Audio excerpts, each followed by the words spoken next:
Já pode também. Boa noite.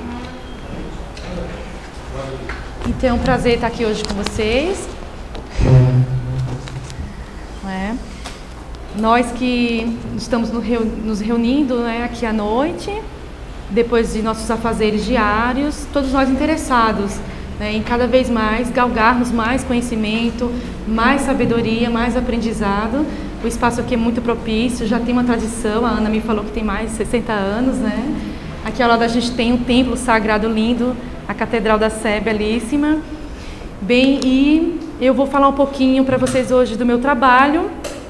E antes de mais nada eu gostaria de dizer que o escritor, ele tem um compromisso muito sério com a sociedade, que é veicular reflexão,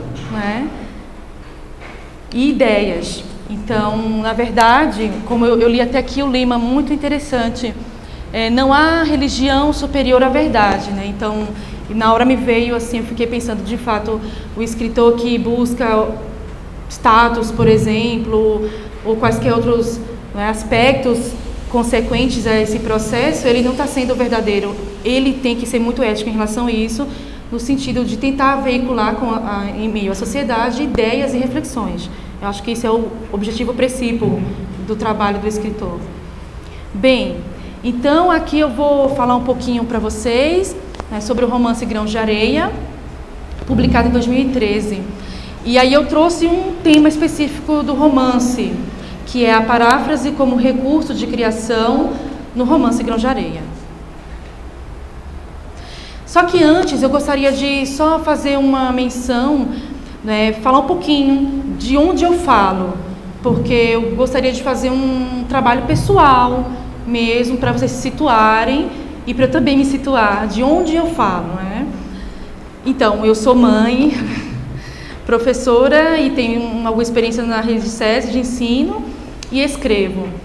E essa história de escrita, na verdade, começou desde quando eu era pequena.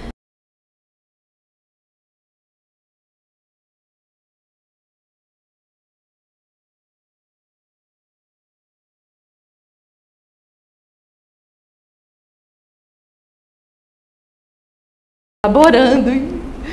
E aí depois, na graduação, me envolvi com um grupo de poesia, e a gente publicou um livro, Santos de Casa Faz Milagres. E posteriormente eu conheci Howard J. Resnick, que é PhD em sânscrito e em estudos indianos por Harvard University. E ele falou para mim, olha, você já ouviu essa literatura, que é a literatura da Índia Antiga? Ele me falou sobre esse manancial literário, e eu fiquei cativada pela beleza dessa literatura antiga, eu sou de Pernambuco, eu faço parte da Academia de Letras do Brasil, seccional Araraquara. Tenho 2 romances publicados no Brasil, Grãos de Areia e Pássaro no Escuro. O Pássaro no Escuro estava na Bienal do Livro de São Paulo, do ano passado. E tenho um nos Estados Unidos, Carolina Machado. Eu publiquei esse romance assim, despretensiosamente, na Amazon. E a ASB, American Star Books do estado de Maryland, viu essa história, Isso a Gente Quer, e traduziu, publicou lá. E tenho 2 infantis, que é o Reconto Mátzia, O Peixe que Falava e Fazia Outras Coisas, e tenho A Panela Mágica da Mamãe, que é esse daqui. Bem, tenho também meus filhos reais, os meus 3 filhinhos, o Haridas, o Satrajit e o Sanjaya. Eles vieram comigo de Nova Gokula, de Pindamonhangaba, e estão com meu marido, passeando, fazendo tour aqui. E tem uns fictícios, eu falei primeiro deles, os romances e os infantis.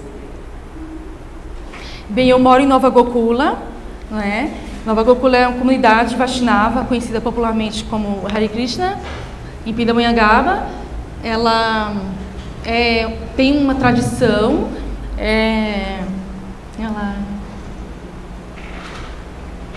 e é também uma referência na América Latina. Aqui a gente tem uma imagem do templo, uma imagem do interior da sala de Nova Gokula, e aqui as deidades principais do templo de Radha Gokulananda. E o Vaishnavismo, conhecido popularmente como Hare Krishna, foi estabelecido no Ocidente por A.C. Bhaktivedanta Swami Prabhupada, que na época da contracultura na América, né, levou a filosofia e a religião. E também, em relação ainda continuando com os projetos literários, eu preparo 2 romances para concursos literários aqui no Brasil. Os romances As Estrelas Estão Brilhando e As Cinzas da Manhã. São 2 projetos que estão em desenvolvimento. E tem um outro livro infantil que eu aguardo o melhor momento para publicação, já está ilustrado, que é Os 6 Saltos do Gato Nono. Essa daqui é uma ilustraçãozinha dos 30 desenhos que tem no livro. Ele também é inédito. E só mais um pouco sobre o Vaishnavismo.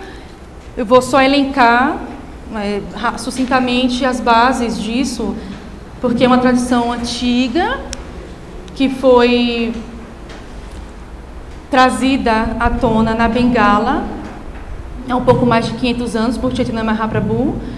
E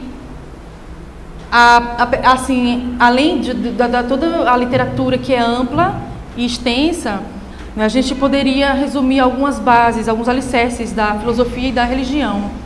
Ele fala, que nós somos almas, centelhas espirituais, partes integrantes de Deus, e que, uma vez tomando essa consciência, nós temos uma relação amorosa com Deus, e essa relação amorosa é a posição segura, seria a posição segura da alma. E por que segura? Porque isso aqui é o Vaishnavismo, né? A gente está falando sobre o Vaishnavismo. Porque é uma posição que ela está além das dualidades e das relatividades. E tem um exemplo muito lindo que eu costumo lembrar, que é o orvalho caindo da folha. Quem cita esse exemplo é um poeta Vaishnava, né? E aí tem essa imagem, assim, essa imagem do Bing. Então a gente tem essa metáfora, né, para a gente pensar sobre como nossa situação é delicada, caso deixemos, né, o corpo em completa ignorância. Então essa gota, essa gotícula é assim, na iminência de se largar da folha. Então o poeta Vaishnava chamava a atenção disso, de como é complicado a gente deixar essa existência em completa ignorância. E finalmente, eu vou mencionar só um pouco do Bhagavatam, porque é um desses mananciais que eu havia mencionado para vocês antes, né? Que eu busco essas referências também. Então, o Bhagavad Gita e o Bhagavatam são as maiores referências para o estudo Vaishnava. E o Bhagavatam é o último dos 18 Puranas. E Vyasadeva queria compilar uma obra que contasse sobre as qualidades de Bhagavan. Deus, Bhagavan é um termo sânscrito, quer dizer Deus, detentor de todas as opulências. Não é? E dos 12 cantos, né, são 12 tomos, 12 cantos, o romance Grãos de Areia, esse livro que eu trouxe aqui para vocês, recebeu influência do sexto, que é o que eu tenho aqui em mãos.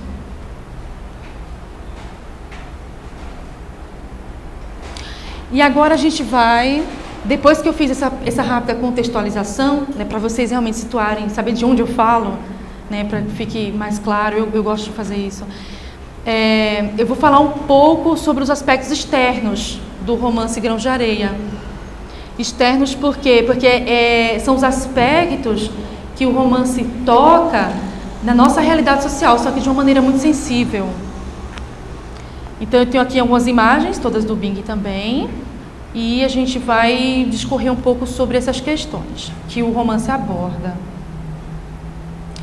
Então a gente tem a questão do alcoolismo, né, que o romance aborda através da personagem Assis.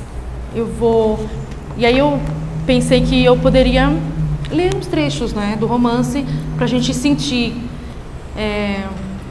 como é que é isso é trabalhado.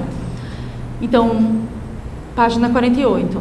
Com isso, Assis caiu de vez, perdendo primeiro sua dignidade, perdendo em seguida a mulher amada, o filho querido, o emprego de que gostava.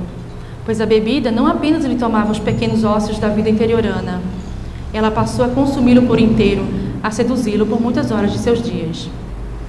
Então aqui eu trouxe um trechinho do livro que aborda o personagem que sofre a questão do alcoolismo, passa por essa experiência do alcoolismo. O livro também aborda o contexto de uma separação, não é? E aí a gente vê isso com o drama das personagens Maria da Glória, o menino Gustavo e Assis, não é?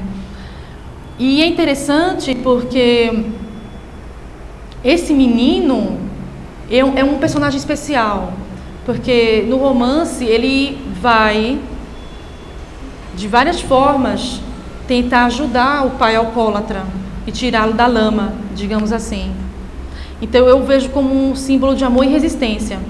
E isso a gente vai vendo no transcurso da leitura. Aqui.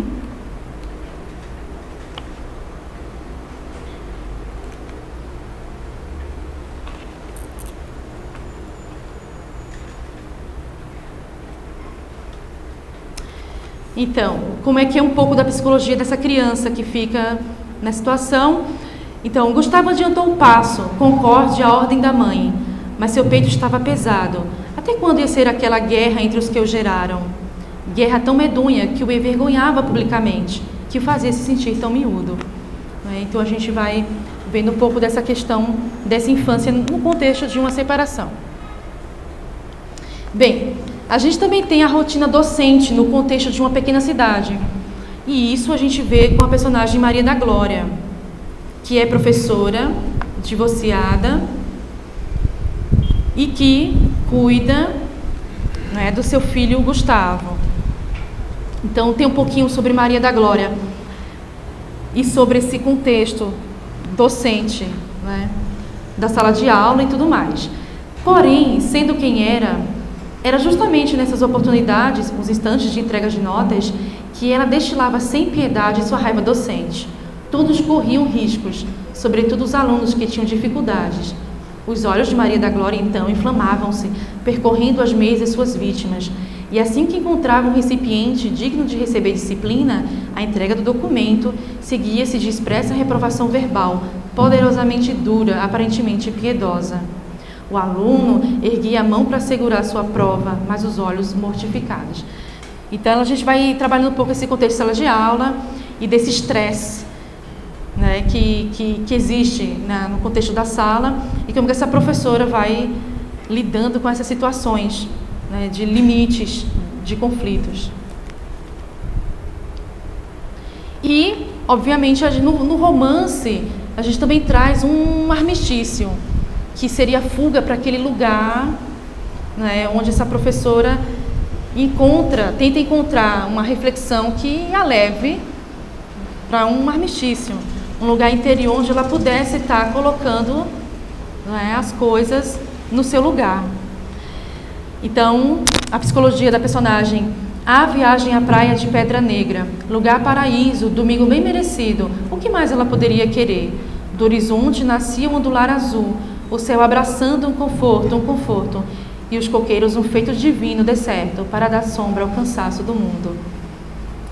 Esse armistício que a personagem vai tentando encontrar nas suas viagens ao litoral.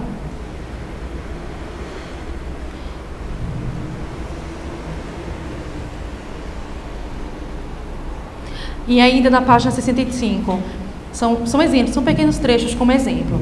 A areia boa, a areia da infância dela. Pedra Negra era para Maria da Glória aquele refúgio quando a mulher precisava se ver menina, frágil e querendo ser acolhida, abraçada, protegida. Assim, era o mar que a abraçava.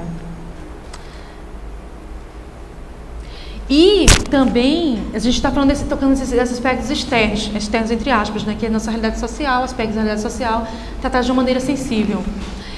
E tem uma questão também que eu abordo, é o idoso, a melhor idade e da criança. Por quê? Porque são duas pontas da existência, não é? Em que a gente observa o afastamento do dever do amparo. Então imagine, são, né, essas duas pontas da existência, a infância, né, e a velhice, a melhor idade, em que a gente observa na nossa sociedade atual esse afastamento do dever do amparo. Cada vez mais, né, a gente se afasta desse dever do amparo. E eu gosto de trabalhar essa questão, tanto que no romance As Estrelas Estão Brilhando, eu vou elaborar só sobre esse assunto, desamparo. É um romance que trata especificamente disso, mas no romance Grãos de Areia, que é a estreia, né, ele já vem trazendo pinceladas dessas questões. E também, né, do idoso também, no Pássaro no Escuro, o romance do ano passado, ele também tem pinceladas sobre essa questão, para a gente pensar um pouco sobre isso. E tem um personagem específico, né, sobre essa velhice desprotegida. Aí é um personagem que aqui ele está sendo retratado pelo personagem Maria da Glória. Maria da Glória, né, a observou pensativamente, um personagem observando o outro. E pobre Dona Severina, que tinha de aturar as sem-vergonhices dos netos, que não respeitava a presença de uma idosa doente na casa. Em vez disso, usurpavam a parca aposentadoria da avó para gastos com mulherzinha sem brio. Né, isso é a professora, toda, né, assim, esquentada, temperamental, mas também coração muito bom, falando o que ela pensava das injustiças que ela observava. Dentre essas era essa vizinha dela, naquela ruazinha, né, da cidadezinha interiorana, e ela está relatando isso, essa raiva que ela tem dessa injustiça. Um exemplo. E aí, né, a gente vai falar um pouco sobre esses aspectos internos do livro. Internos porque são aqueles que vão motivar a criação. Então eu vou tratar um pouco, não é, da questão da estilização, que é um recurso que eu utilizo, né, nos meus romances. E a estilização, segundo estudiosos, e dentre eles Afonso Romano Santana, é um veículo, um artifício, uma técnica que inclusive vem sendo usado historicamente por vários escritores, mesmo na nossa tradição brasileira, nacional. E a estilização, ela é o artifício, ela é o veículo, mas basicamente ela vai ter dois efeitos, né, dentro da produção literária, que é o efeito parodístico e o efeito parafrásico, né? As paródias, elas possuem em seu bojo um efeito de antagonismo. Então, o autor se aloja na fala do outro, mas contradizendo, se opondo. E a paráfrase, ela se aloja na voz do outro, mas reafirmando. Não é? Então, tem esses efeitos assim, de criação bem interessantes quando a gente fala a questão da fonte, sempre mencionando a questão da fonte. E lógico, né? Claro que se a gente for olhar em termos de produção literária, não existe necessariamente nada original. O efeito pode ser original, mas a gente sempre está partindo de fontes. E aí, eu gosto de citar também um conto que tem de Machado de Assis, um conto machadiano muito incrível, que faz parte da obra Papéis Avulsos, né? Que é Na Arca. Porque Machado, ele... Só para a gente evidenciar que essa coisa da estilização, da apropriação da fala do outro, existe historicamente, em termos de, por exemplo, literatura nacional brasileira também. E Machado, ele fala, na Arca, ele retoma, né, a questão do Gênesis da Bíblia, e ele vai lançando um olhar parodístico, porque ele vai criticando ali aquela luta que havia entre os personagens, ainda na Arca. Que pedaço de terra vai ser o meu, vai ser o seu. E a luta era tão brava que eles chegavam a se bater, se esbofetear e se machucar, sangrar. Só que ele vai falando, o Machado vai dando um tom assim, até engraçado, até hilário. Olha só o que vocês estão fazendo, brigando porque quem vai ter direito a tal pedaço de terra depois que descerem da arca, né, por causa do dilúvio. E na verdade a arca ainda está boiando. Tanto que o narrador repete, e a arca continuava a boiar nas águas sobre o abismo. Ele vai repetindo para dar esse efeito parodístico. Então ele pega o Gênesis e refaz. Mas é muito interessante que, assim, é genial, porque Machado, ele pega essa questão da paródia, mas ele acaba parafraseando, ele acaba usando também a paráfrase, tanto que ele reafirma, né, os aspectos bíblicos, da moral bíblica, da questão da ganância. Ele traz à tona para o leitor refletir. Realmente a ganância é um negócio complicado. E também porque, historicamente, ele fazia menção, não é? Ele fazia crítica à Guerra Russo-Turca de 1877, não é? Que foi um prelúdio da Primeira Guerra Mundial. Não é? Então, aquela guerra de terras, aquele imperialismo, e Machado estava querendo retratar essas questões. Então, eu achei esse conto muito interessante, porque ele pega a paródia e termina com paráfrase. Os dois efeitos ele consegue no mesmo trabalho. Porque ele acaba assim reafirmando a moral, a questão bíblica. Ele revira o Gênesis, mas acaba chegando ao mesmo ponto. É muito interessante. Então, aí a gente chega na questão da paráfrase como recurso de criação em grãos de areia. Então, a gente tem no romance a epígrafe sânscrita, que é Yata Prayati Samyati Shrotovegna Baluka Samyujate Vyujante Tatakalina Derina, conforme eu falei para vocês, que é uma passagem, um verso do capítulo 15 do 6º canto do Bhagavata Purana, dessa literatura da tradição Vaishnava, que eu acabo utilizando também como fonte. E esse verso em sânscrito, ele é o seguinte, porque é a história de um rei que perdeu o filho e aí chegou no palácio um sábio, Narada Muni, e começou a instruir o rei. Aí ele falou isso, né, em sânscrito, e a tradução é a seguinte: ó rei, assim como pequenas... Ele tentava apaziguar a dor daquele pai, né, que perdeu aquela criança tão amada, tão querida. E ele falava assim, o sábio: ó rei, assim como pequenas partículas de areia às vezes se agrupam e outras vezes se separam devido à força das ondas, as entidades vivas que aceitaram corpos materiais às vezes se unem e outras vezes se separam devido à força do tempo. Então, Srimad Bhagavatam, Bhagavata Purana, canto 6, capítulo 15, verso 3. Então, o que eu vou tentando elaborar é essa metáfora, essa comparação de o tempo, né, ser comparado às ondas do mar, e nós, seres humanos, comparados a esses pequenos grãos. E eu não sei se faz parte do nosso repertório, mas essa coisa de grãos de areia, a gente já tem uma noção geral de que nós somos pequenos grãos. Não sei se vocês já ouviram isso em algum lugar, né? Dentro da imensidão somos pequenos grãos e tal. E é interessante porque eu vi isso lá nessa literatura, né, antiga, compilada assim, que saiu do plano ágrafo, oral, para a escrita há milhares de anos, tanto que estudiosos nos falam que a literatura, né, védica, né, ela foi compilada digamos que de X a 500 anos antes de Cristo. Esse processo ágrafo passou para a oralidade há milhares de anos. Então, não tem como precisar, mas foi milhares de anos, X até 500 anos de Cristo. Ou seja, é uma coisa que vai bem lá atrás.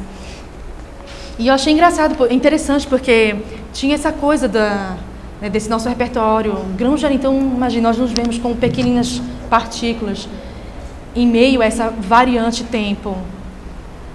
Então, eu achei que havia uma coisa assim, bem legal de trabalhar através desses personagens, desses dramas. Então, a gente tem essa questão da variante tempo ligando as personagens e seus dramas, sendo o conhecimento dessa transitoriedade fonte de sabedoria e armistício. E a gente, conforme vai lendo, eu até, assim, é interessante porque o romance, o próprio processo também dele tem um ritmo assim de onda, sabe, uma coisa bem gostosa de ondas, assim, de movimento, e o drama que as pessoas vão vivendo, essa família, né, se dissolvendo por causa de um problema na questão do alcoolismo, uma criança naquele contexto, e o que ele faz para lutar a favor do pai, o que ele faz, né, e essa mãe, essa mulher, essa professora de uma cidade interiorana, vivendo com uma educação problemática e virando às vezes onça brava para cuidar da sua cria, né, proteger o seu menino, o seu filho. E como é que esse drama, isso tudo pode ser, né, ligado através dessa perspectiva do tempo, dessa transitoriedade que nos une e nos separa, como as ondas do mar nos unem e nos separa, né? Então eu vou tentando trabalhar essas questões. Então, para Maria da Glória, essa tomada de consciência se opera nas suas fugas à Praia de Pedra Negra. Essa Praia de Pedra Negra, ela pode ser um lugar real que existe no romance, mas pode também ser um lugar mais geral, um lugar utópico talvez, que não necessariamente seja a praia com seus coqueiros, com o seu barulho de mar, o seu cheiro, né, o cheiro do mar. Ele pode ser um lugar utópico mesmo, um lugar muito interno, em que a gente busca conhecimento, armistício, sabedoria, entende? Então o romance ele tem essa perspectiva também. Essa Praia de Pedra Negra, local de armistício de reflexão. Aí eu vou ler para vocês um pouquinho da página 12. Maria da Glória se apressou embora não quisesse. Seus pés afundavam na areia tão movediça, graças ao balanço das ondas que, ora vindo, ora indo, espalhavam doidamente os pequeninos grãos. E devido a essa simples, porém mágica dinâmica, ela ponderou enquanto caminhava como o tempo cumpria mesmo seu papel com perfeição. Afinal, não seríamos nós carregados pelas ondas do tempo que ora nos aproximam, ora nos afastam uns dos outros, assim como as ondas do mar sacodem impetuosamente os minúsculos grãos de areia da praia? E claro que Maria da Glória estava se referindo também às suas próprias perdas. E essas perdas também a gente vai descobrindo conforme o transcurso da leitura vai se desenvolvendo.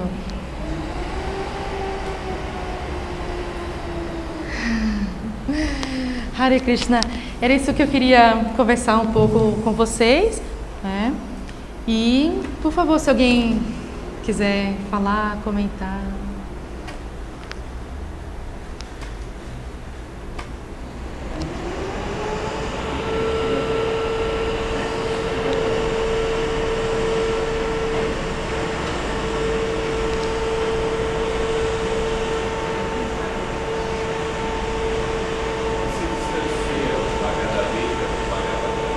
O que se distancia? Ok. Então, o Bhagavad Gita, ele é um trecho do Mahabharata. O Bhagavad Gita é um trecho do Mahabharata. E ele é uma conversa de Krishna e Arjuna antes de acontecer a guerra de Kurukshetra. E o Bhagavatam é o 18º Purana. Purana em sânscrito quer dizer histórias antigas. E é o Purana mais completo, o Bhagavatam. Tanto que eu mencionei para vocês que na tradição Vaishnava, o Bhagavad Gita e o Bhagavata Purana são os principais, são as obras mais referenciais. Então o Bhagavad Gita é um diálogo entre Krishna e Arjuna, um diálogo que aconteceu antes da Batalha de Kurukshetra, e o Bhagavatam é o último dos Puranas e se divide em 12 cantos, 12 tomos.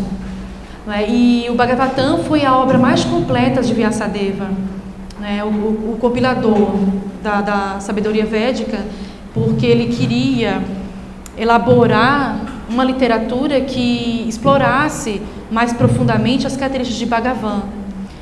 Bhagavan é um termo sânscrito, quer dizer Deus, o detentor de todas as opulências.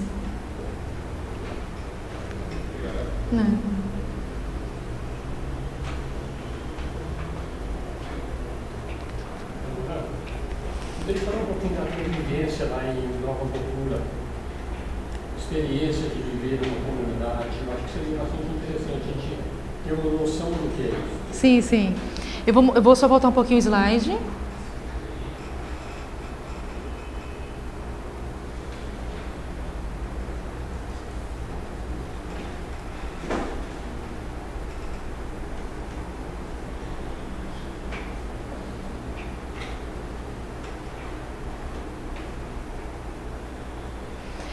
Então, Nova Gokula é uma comunidade Vaishnava, é a maior comunidade da América Latina, na verdade. Ela recebe peregrinos e visitantes o ano inteiro. Há uma demanda muito grande. E Nova Gokula é voltada especificamente para a prática do Vaishnavismo. Então, é um local, sim, imbuído da filosofia Vaishnava e também um local religioso, em termos mesmo de instituição. né, conforme foi estabelecido por a Bhaktivedanta Swami Prabhupada. E que ele nomeou ISKCON, né, Sociedade Internacional para a Consciência de Krishna, né. Então existem várias comunidades, vários templos ao redor do mundo e Nava Gokula é um deles. E a experiência de viver em Nava Gokula, assim, é muito gratificante, porque dentro, né, dessa tradição Vaishnava, você também pode experimentar, né, a tradição da adoração à deidade, né, do puja. O Vaishnavismo, ele apregoa a adoração, o puja, como um dos fatores, assim, importantes, né, para a compreensão espiritual, enquanto almas, enquanto partes integrantes de Deus e enquanto indivíduos naturalmente propensos, né, a ter uma relação com Deus. Porque, na verdade, o Vaishnavismo, ele fala sobre essa questão, que é inerente, é ontológico ao indivíduo ter essa posição segura, essa relação com Deus. Então, Nava Gokula, ela proporciona, não é, essa possibilidade da gente estar desenvolvendo, não é, essa relação com Deus, através dessa compreensão Vaishnava.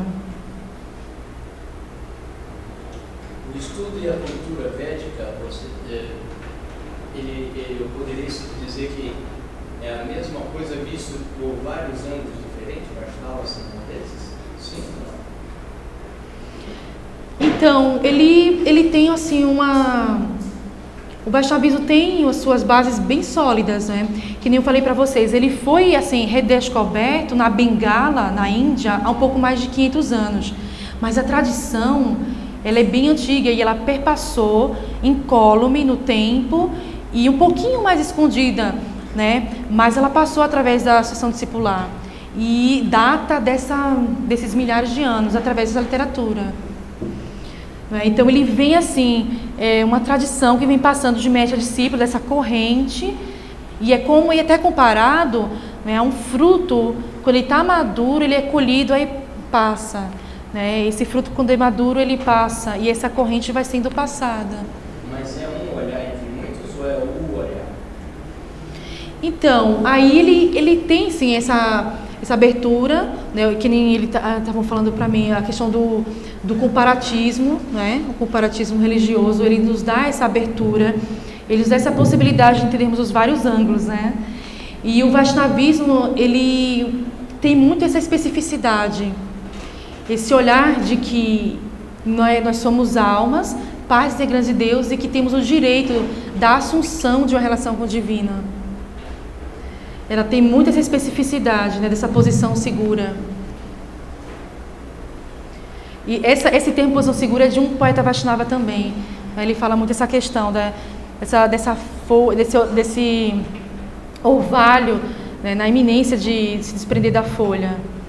É um exemplo de que justamente o poeta falando, a gente tem a urgência, né, a emergência de relembrar essa relação. Então ele tem esse olhar.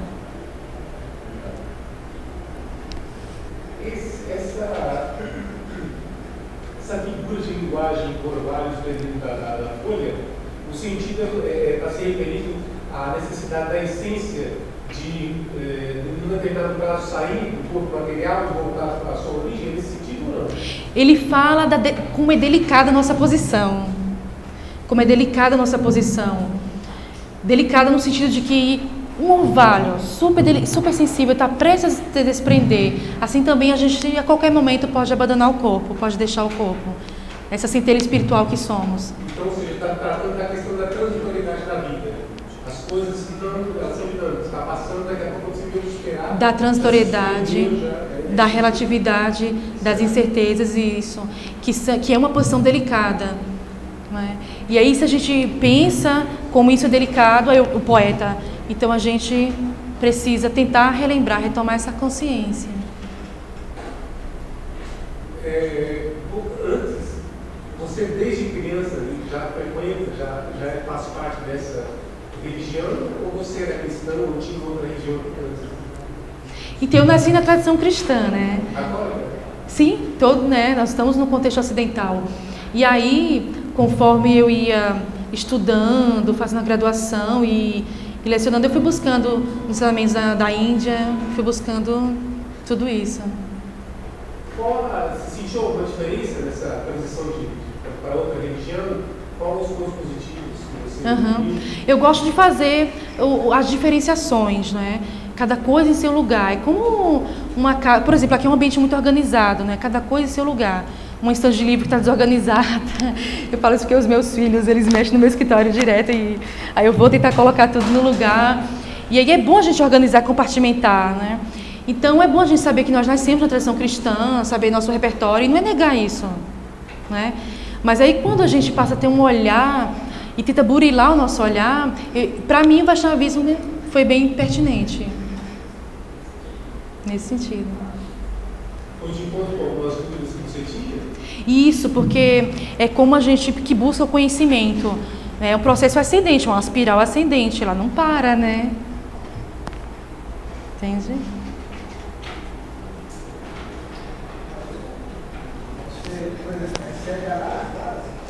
Perdão, Pernambuco.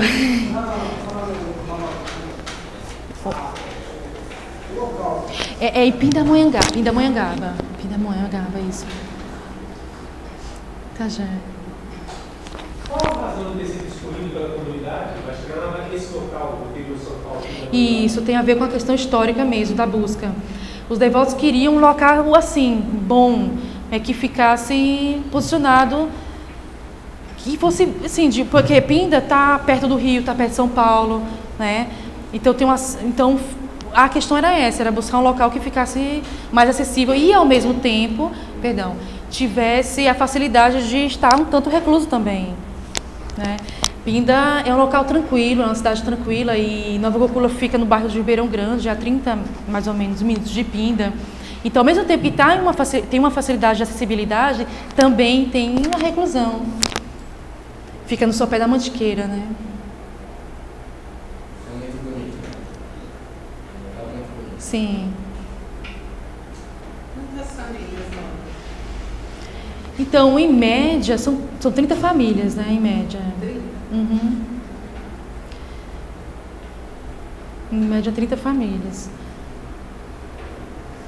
Eu não vi que dos seus livros é para a infância. Sim, eu tenho a linha infantil, né, os livros infantis, né, e também a literatura adulta, que é com os romances. O que te levou a produzir trabalho infantil? São os meus filhos. Eu tenho 3 crianças pequenas e eles, assim, foi impossível não abrir para esse lado criativo também para a criança, né? Como? Então, foi uma escadinha, né? Tem um com 2 anos e meio, um com 5 e um com 6. Eu falo deles assim porque eles são meus amores, E aí eles começaram assim, a convivência com eles começou também eu pensar nisso tudo, né? E os romances são pra gente o público adulto mesmo.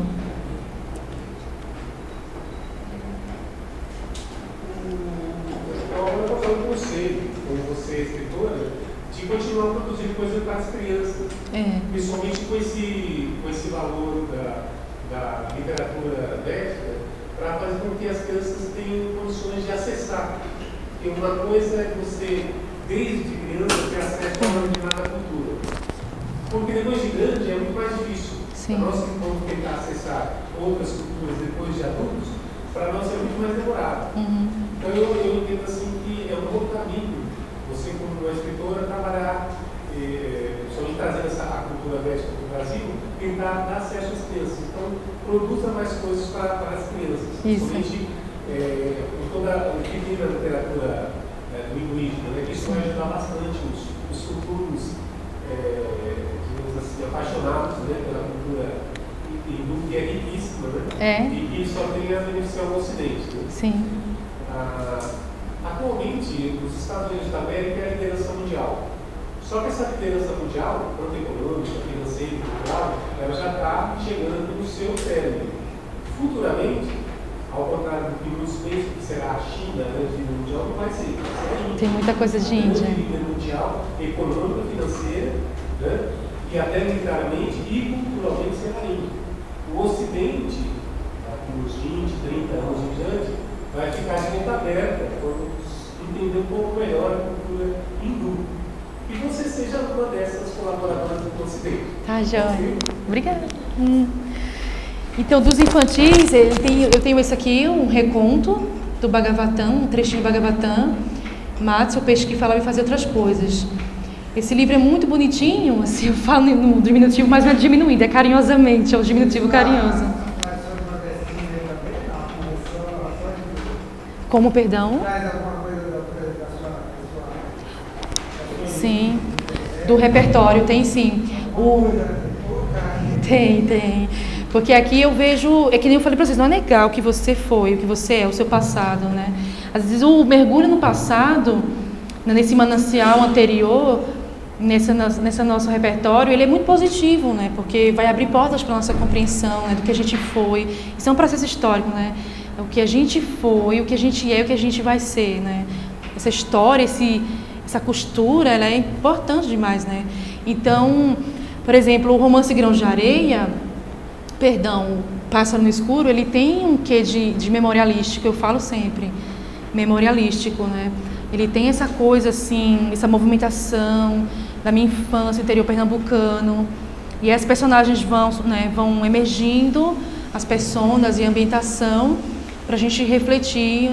Também esse romance tem uma história bem bacana sobre a questão dessa dor da perda, e como uma criança inteligente, ele vai crescendo e ele vai tentando reconciliar, né, esse passado em que o pai perde, em que o pai dele perde, né, a mãe dele, e esse pai não consegue se livrar dessa dor. E esse menino que sofreu as consequências dessa perda, dessa família, quando ele cresce, ele vai buscar ferramentas para entender essa dor que o pai não conseguiu, né, entender ou curar. Pássaro no Escuro, ele tem essa coisa memorialística, essa coisa da ambientação, sim, rural. Então, ele tem isso, sim. O reconto Matsya, por exemplo, ele já tem é reconto, né? É uma passagem do Bhagavatam. E eu escolhi esse reconto porque ele também tem essa coisa do nosso repertório ocidental, da Arca de Noé. Também tem, nossas crianças, né, também sabem dessas histórias interessantes da Bíblia. E aí tem até um link, assim, se a gente for comparar, né? Porque o Bhagavata Purana tem uma história, assim, dessa coisa de dilúvio, de uma devastação de águas e de uma grande embarcação que salva. Então, o Matsya, ele tem uma coisinha, assim, se a gente for olhar à luz do comparatismo, bem legal com o nosso repertório ocidental também, e é um reconto. Né? O infantil, A Panela Mágica da Mamãe, assim, as pessoas perguntam, é sobre comida, é sobre refeição, alimentação. E não é, na verdade, ele é uma metáfora sobre a proteção e o amparo. Ele vai discorrendo sobre essa questão de que a alimentação não é um ato mecânico, não é um ato motor. Ele também alimenta sentimentos, lembranças. E aí, outro dia eu dei uma palestra sobre esse livrinho numa escola e foi muito bacana, porque as professoras de coordenador pedagógico faziam, é mesmo, meu Deus, quando a gente vai dar lanchinho para a galera, como é que a gente está fazendo? Né? Então, é sobre essas questões assim, delicadas, simples, mas que a gente vai perdendo, vai esquecendo o nosso euforismo, a nossa correria. Então, ver aquela criança e vendo que não só um ato mecânico de comer só. Não, também tem sentimentos, tem emoções que estão sendo nutridas ou cerceadas, ou podadas. Então, a Panela Mágica da Mamãe é uma metáfora sobre proteção e amparo. E aí também está chegando os 6 Saltos do Gato Nuno, né? É tipo uma utopia infantil, é um universo que qualquer criança gostaria de possuir, né? Assim. Aí eu vou trabalhando nesse sentido, né? Vou buscando referências no meu repertório, nessa questão, né, local, né, de Pernambuco, e com um olhar que eu lanço a partir desse manancial, né, das escrituras védicas.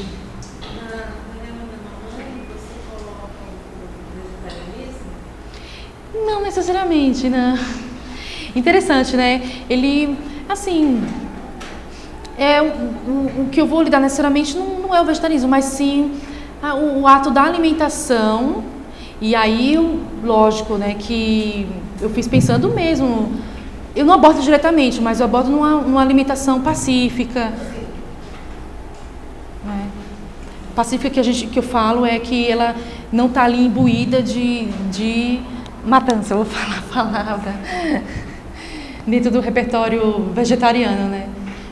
Mas o que eu vou tentar trabalhar mesmo é esse momento sagrado que é estar à mesa, né, com a criança. Sim, sim.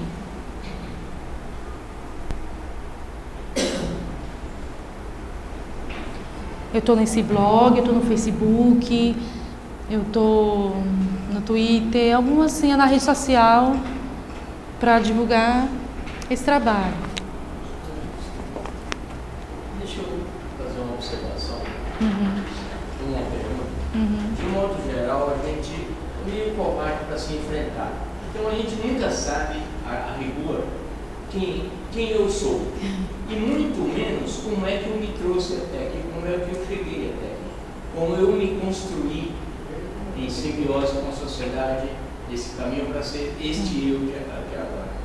Nesse seu caminho devocional, você percebeu o que você queria, você sentiu, farejou, sentiu? Como é que foi essa? Então, é interessante porque dentro do Vaishnavismo, né, a gente lida com essa questão da transitoriedade, das relatividades e incertezas e dentro de uma posição segura também. Essa posição segura é uma posição muito interna, né, muito pessoal, de uma senda em que o indivíduo se assume como desejoso de ter uma relação específica com Deus. Então essa senda, não é? E a gente está nesse mundo palpável, tangível, mas onde está Deus? Não é? Mas essa senda, ela é essa busca, essa espiral contínua, ascendente, e não para. Mas onde está? A gente está nesse mundo palpável, mas onde está? Então o Vaishnavismo, ele me deu essa perspectiva esse desejo, né, de buscar cientificamente essas questões.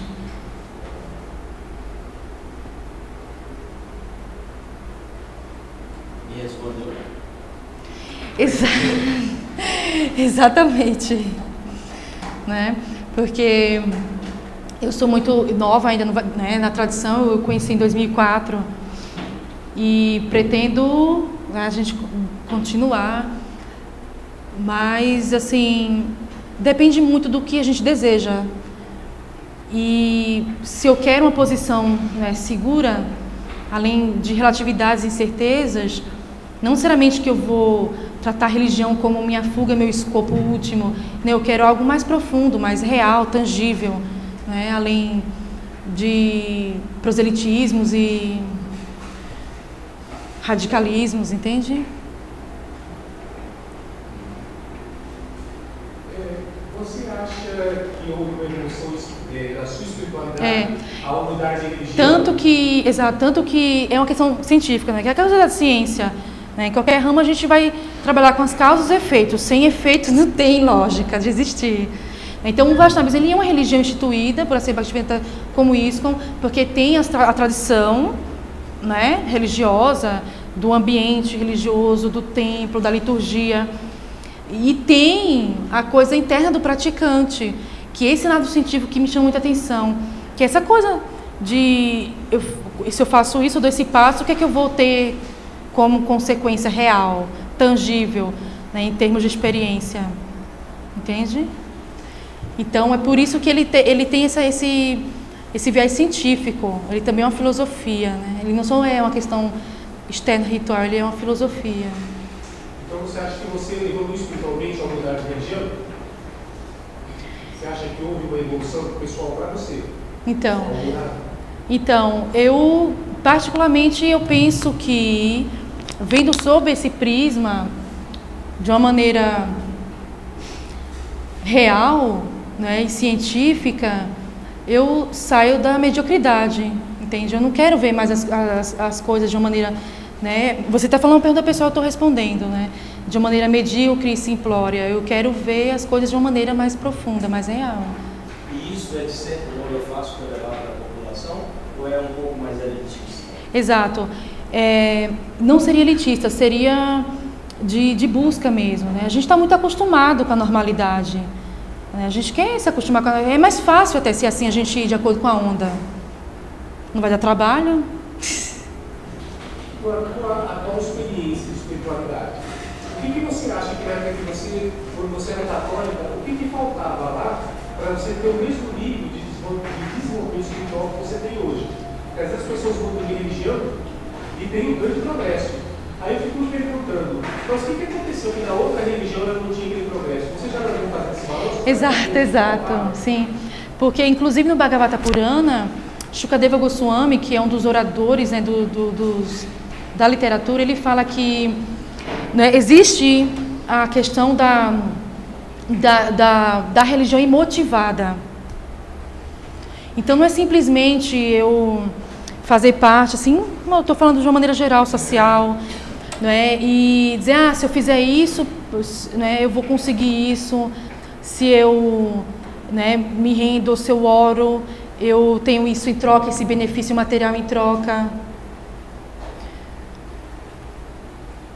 Então, tem essa questão da... Será que essa imotivação ela é possível?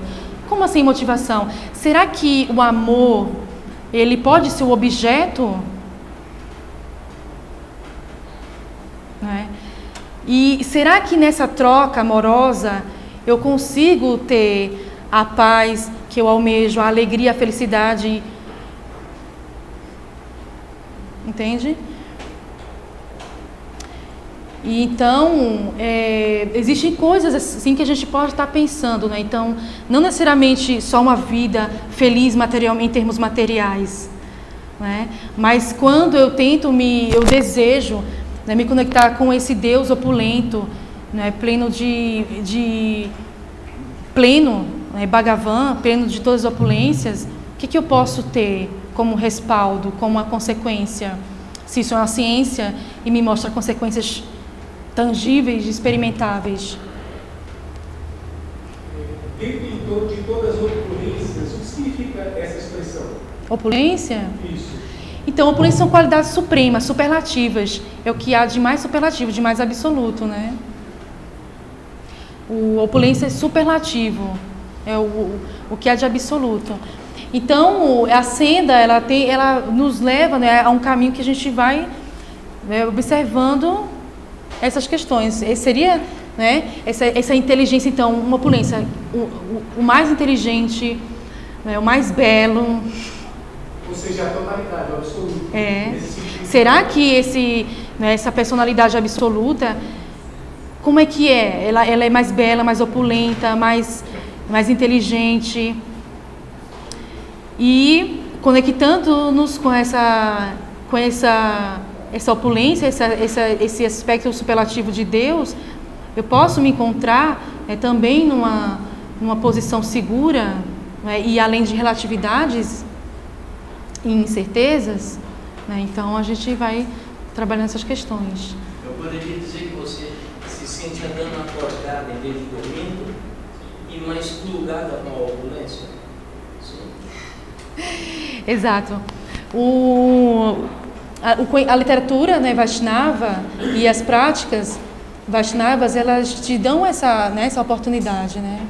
Essa perspectiva de poder estar se conectando com essa inteligência, essa beleza, elevando sua consciência e sair dessa mediocridade, né, desse plano que a gente se encontra mesmo. Entende? Então, é muito rasteiro a gente ficar onde a gente está, né? A gente precisa realmente, né, tentar se elevar.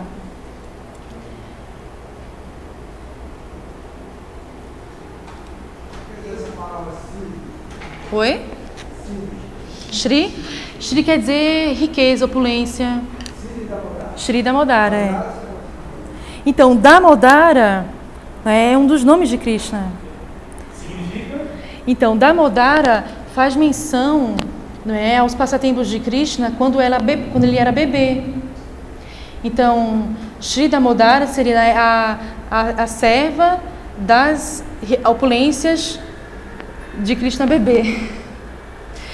Então, Damodara tem a ver com essa história, a história antiga, né? No Bhagavata Purana existem relatos, né, das atividades de Krishna, e Damodara é um termo específico de quando ele era um bebê. Acontece uma atividade específica e ele toma esse nome em sânscrito.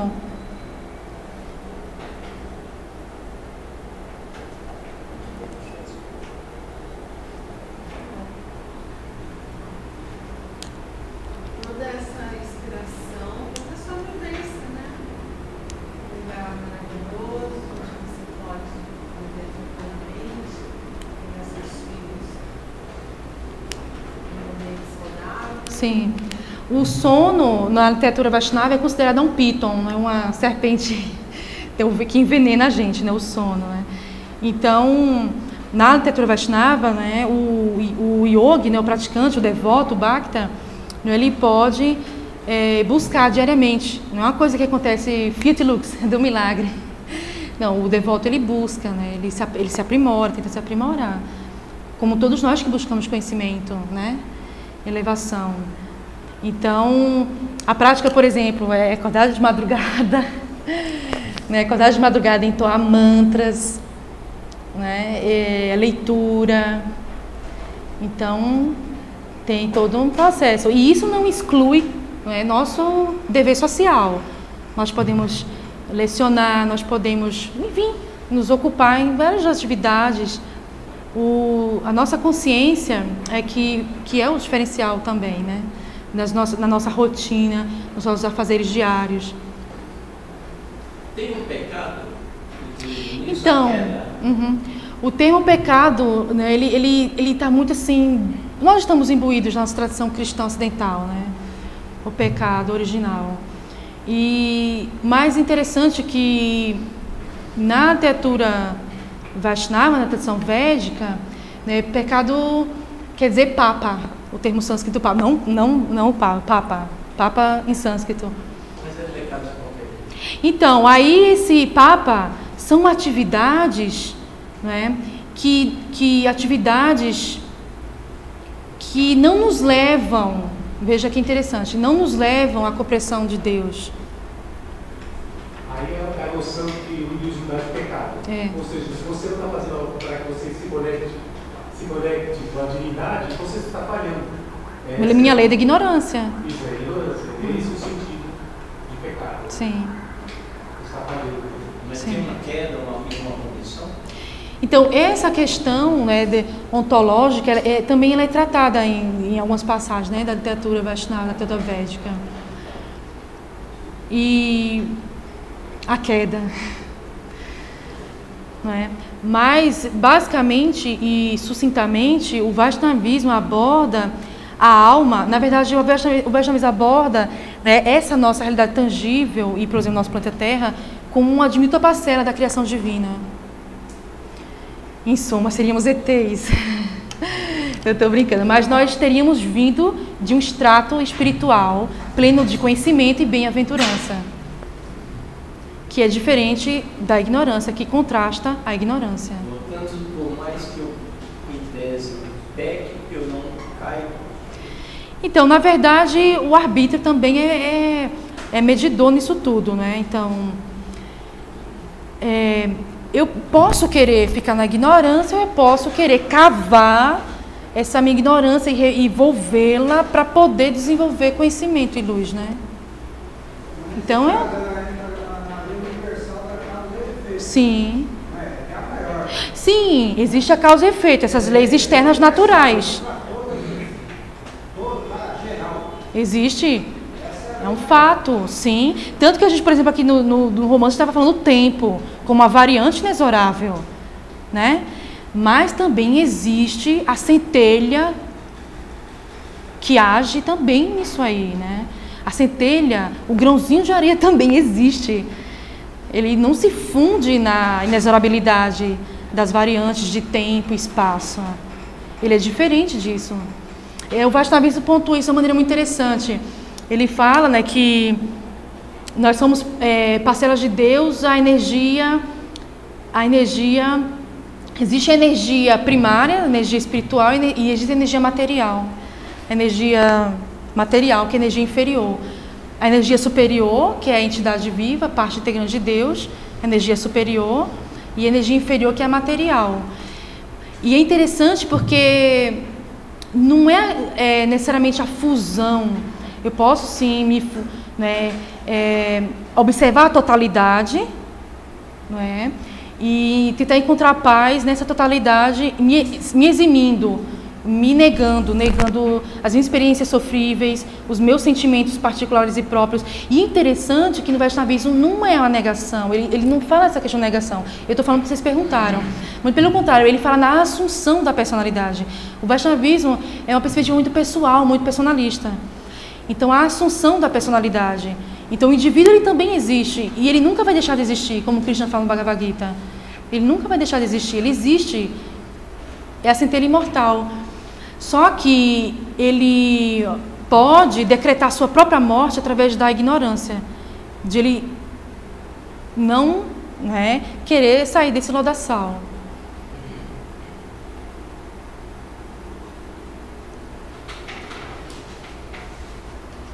Esse lodaçal a que me refiro, gente, é essa, não negando também nossa experiência tangível, mas a matéria em si, só apenas a matéria, ficar só nessa perspectiva material, nessa perspectiva densa, entende?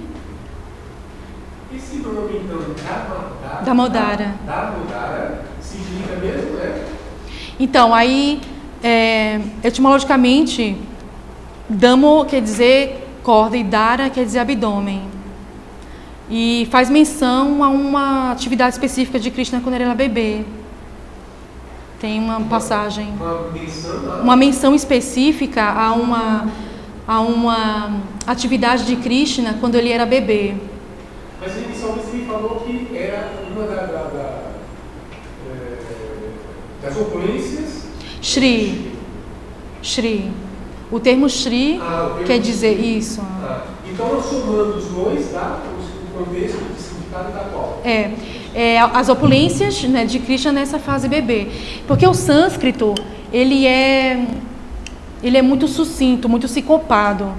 Então, uma palavra, assim, ela nos estende significados, assim, histórias. Tanto que na fase ágrafa, quando o sânscrito é veiculado através da oralidade, porque as pessoas desenvolviam muito essa perspectiva oral, da lembrança e da memória, e os ensinamentos eram passados e registrados na lembrança, e tanto que o sânscrito, ele é sútrico, o som sútrico, ele é sincopado, uma palavra descortina histórias enormes, Então, eu não estou falando aqui para vocês, mas Damo é uma só palavra, Shri é uma palavra, e ela descortina histórias enormes. São os bijas, as sementes, palavra semente. Damo, a mesma coisa, e Dara também. Então, são palavras sementinhas que vão desvendar, assim, passatempos, histórias. Entende? Aí vocês me falaram que essa expressão toda tinha a ver com a serva de Krishna na sua atividade bebê, uma atividade que ele executou especificamente quando era bebê. Partindo desse entendimento, o hinduísmo está querendo passar para a gente o quê? Nós devemos ser servos da divindade, nesse sentido, devotos desses atributos que ele tem.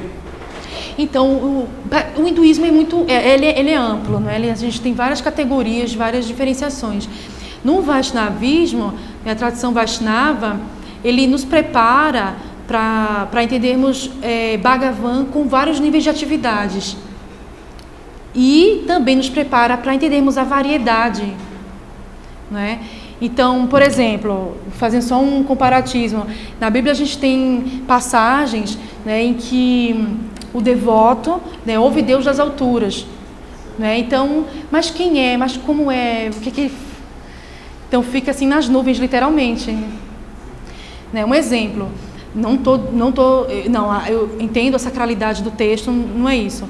Mas, assim, na literatura da tradição antiga, a Bhagavan, detentor das opulências, é descrito com atividades, com passatempos, com companheiros, entende? Então, esse é bem diferente nesse aspecto, se a gente for fazer um comparatismo. Quando você fala do sânscrito, o irmão Antônio de Carvalho fala que, ao fornecer um curso de sânscrito, quando você se refere ao sânscrito, vamos dizer assim, o legítimo puro, ou aquele sânscrito que foi lapidado? Esse ancestral. Ancestral. Isso. Esse antigo, esse sânscrito de há milhares de anos. Tem uma facilidade no meio. Isso a gente vai estudando, vai lendo, vai usando dicionários e vai, lógico, né, no meu caso eu conto com a tradução e os comentários de A.C. Bhaktivedanta Swami Prabhupada. Bhaktivedanta quer dizer aquele que é um título dado a um estudioso competente do sânscrito. Mais uma pergunta. O sânscrito, ele vem com uma linha da mesma do hebraico? Então, é muito interessante isso. Assim, o que acontece é que em termos de linguística, né, a gente vê, por exemplo, Sir William Jones, né, que começou, né, com os estudos de sânscrito aqui na perspectiva ocidental, e ele falou num tronco indo-europeu, né, no tronco indo-europeu, falando que isso era a origem de todas as línguas. E é interessante que ele está servindo o sânscrito, né? Então, historicamente, dentro de uma perspectiva histórica, o sânscrito é muito antigo.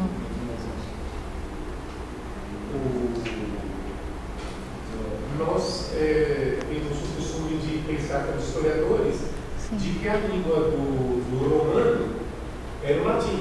Na verdade, quando a Roma cresce e vira o Império Romano, realmente o idioma é o latim, o Império. Mas antes de Roma crescer e virar aquele que foi o Império Romano, na verdade, o povo da cidade de Roma não falava latim. Falava o dialeto romano mesmo. Sim. Acredita-se que o latim, na verdade, foi algo que veio daí. Por isso que se tornou... É bem interessante isso. E tanto é que quando o Império Romano cessa, termina e que começa toda a Península Itálica a ter os principados italianos, o que é o principado, que seria Roma, a cidade de Roma, volta a falar o dialeto romano mesmo. Ou seja, o latim, na verdade, foi uma língua importada. Né? Claro que evoluiu ali na região e foi o Império Romano. E o interessante é que, com a oficialização que o imperador Constantino no ano 333, que torna o cristianismo a religião oficial do Estado, que a religião oficial do Estado era uma outra, que era o imperador tinha, nós convertemos ele declara o cristianismo como religião oficial. Aí, ao longo do tempo, vai evoluindo o cristianismo e aí passa a ser o latim a língua oficial da igreja, né? De maneira que ela acaba sendo uma língua sacerdotal também. Esse aspecto histórico interessante. Como o sânscrito é uma língua sacerdotal também, e o próprio hebraico, que na verdade os hebreus não falavam hebraico, eles falavam aramaico. O hebraico foi uma língua construída pelos sacerdotes. O povo, na verdade, nunca chegou a falar exatamente o hebraico, falava aramaico mesmo. Era uma língua no sonho dos sacerdotes do povo judeu, que futuramente a nação judaica falasse o hebraico. Não deu tempo que o Império Romano destruiu, né, Jerusalém, e aí o sonho nem chegou a ser concretizado. Né? Mas também são três línguas sacerdotais: o sânscrito, o hebraico e o latim atualmente, embora hoje o latim também é língua oficial do Estado. Da liturgia. Então. Mais alguma coisa?